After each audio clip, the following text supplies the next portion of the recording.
सुशांत सिंह राजपूत, कंगना रनौत और फिर बॉलीवुड के ड्रग कांड की वजह से चौतरफा घिरे संजय राउत, शरद पवार मीडिया का फोकस महाराष्ट्र से हटाकर कहीं और भटकाना चाहते हैं।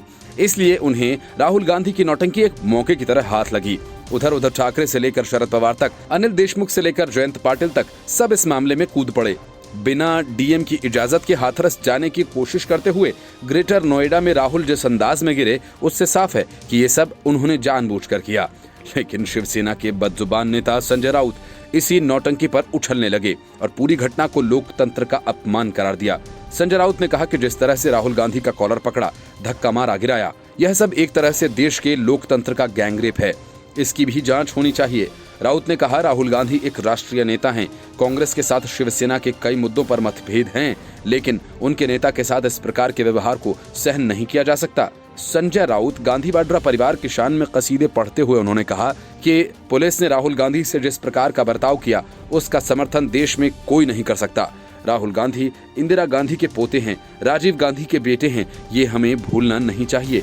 इन लोगों ने देश के लिए शहादत दी। एनसीपी ने उत्तर प्रदेश पुलिस की आलोचना की। एनसीपी के प्रमुख शरद पवार ने भी इस मामले में अपनी प्रतिक्रिया दी है।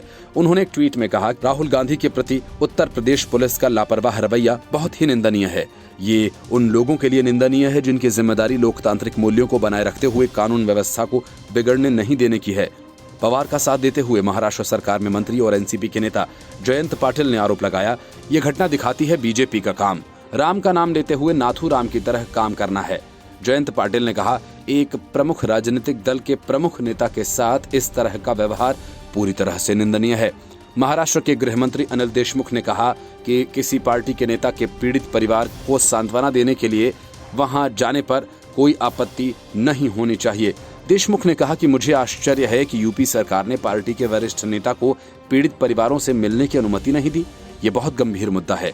एनसीपी सांसद सुप्रिया सुले ने भी उत्तर प्रदेश पुलिस की इस कार्रवाई की निंदा की। बता दें कि कांग्रेस महासचिव प्रियंका गांधी वाड्रा और राहुल गांधी हाथरस जाने के लिए दिल्ली से रवाना हुए थे। उनके साथ हजारों की संख्या में कांग्रेस कार्यकर्ता भी थे। उन्हें यमुना एक्सप्रेस वे पर उत्तर प्रदेश पुलिस ने रोक लिया। इस दौरान धक्का मुक्की हुई, राहुल गांधी जमीन पर गिर गए। बाद में पुलिस ने राहुल प्रियंका को गिरफ्तार कर लिया और ग्रेटर नोएडा के बुद्ध इंटरनेशनल सर्किट में बंद कर दिया। करीब आधे घंटे हिरासत में रखने के बाद उन्हें रिहा कर दिया गया, जिसके बाद दोनों भाई बहन दिल्ली वापस चले गए।